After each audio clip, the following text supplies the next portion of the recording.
প্রভুর আজকে দুপুরের ভাত বেড়ে নিয়েছি, সাথে কি নিচ্ছি দেখুন, এটা বানিয়েছি আলু বেগুন উচ্ছে দিয়ে ভাজা ভাজা। আজকে আর চচ্চড়ি করিনি, দুদিন ধরে চচ্চড়ি খাচ্ছি তো আজকে আর চচ্চড়ি করিনি।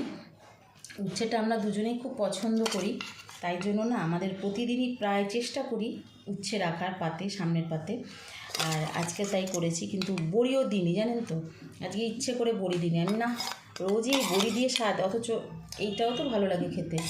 তো আজকে ভাজা ভাজা করেছি। ভেবেছিলাম চচ্চড়ি করবো, কিন্তু চচ্চড়িটা না আর করলাম না। অনেক সময় দেখবেন রান্না করব বলে কাটি এক, কিন্তু রান্নার সময় মত পাল্টে যায়। আমারও আজকে তাই হয়েছে, চচ্চড়ির জন্য নিয়েছি কিন্তু ভাজা ভাজা করেছি।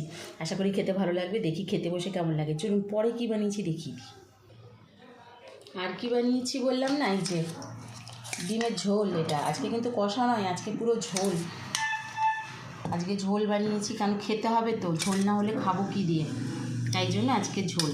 মাঝে মাঝে কষা, মাঝে মাঝে ঝোল, এরকম ঘুরিয়ে ফিরিয়ে তো খেতে হবে, তাই না? আর এই যে আমের চাটনি আজকে বানিয়েছি, ওপরে ভাজা মশলা দিয়েছি, হেভি লাগে খেতে। এই হচ্ছে আজকে আমার দুপুরের খাওয়া দাওয়া। আমার তো মানে অপেক্ষা সইছে না, খিদে পেয়ে গেছে। চলুন বসে যাই, কেমন হয়েছে পরের ভিডিওতে জানাবো।